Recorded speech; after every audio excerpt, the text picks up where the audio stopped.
Hello everyone, welcome back. First of all, leave a like, drop a comment, or subscribe, cause that's just how the algorithm of YouTube works. And together we can make this community grow. But let's go over to the isopods and their enclosure. And this time it will be the Philoscia muscorum wild type. And as you can see, it's a smaller enclosure.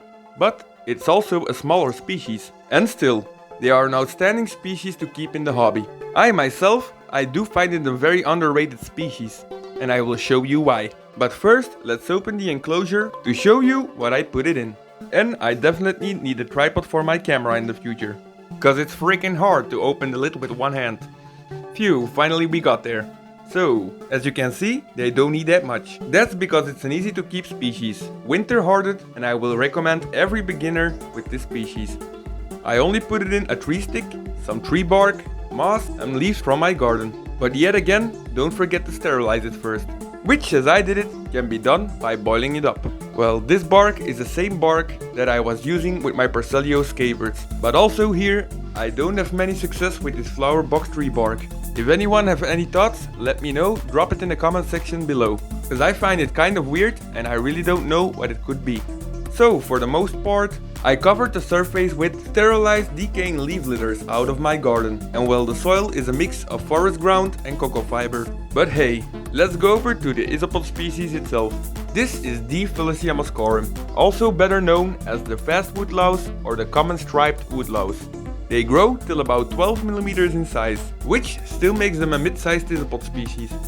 And we always find the most of them on this tree twig. They are a very active isopod species, and they call them the fast woodlouse because they do have longer and extended legs, and because of this they are lifted up and can run very fast.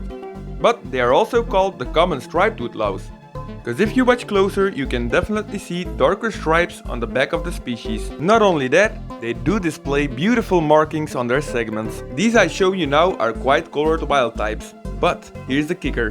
Even in the wild, they do display colors ranging from red, orange, yellow to white. And that makes them suddenly also a good species for selective breeding projects. So, out of my view, these are the points why I find it an underrated species in the hobby. But before we go there, I want to shout out to the website porcelio.eu, where I also found lots of information about many isopod species. The link will be in the description below, check it out. So now if we count everything together about the species. They are easy to keep and winter hardened. They are an active and mid-sized isopod species.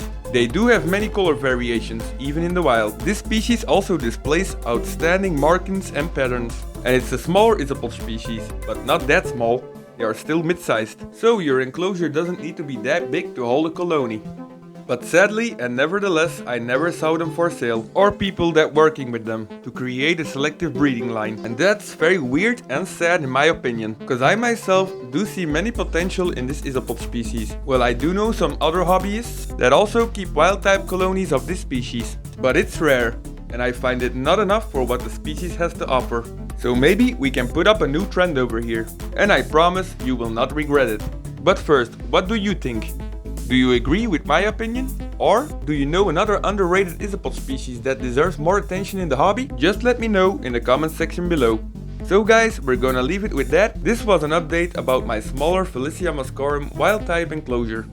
Was it useful? Did it help? Let me know in the comments. I thank you all for watching and I hope you enjoyed. Don't forget to like and subscribe and I see you next time. Oh yeah.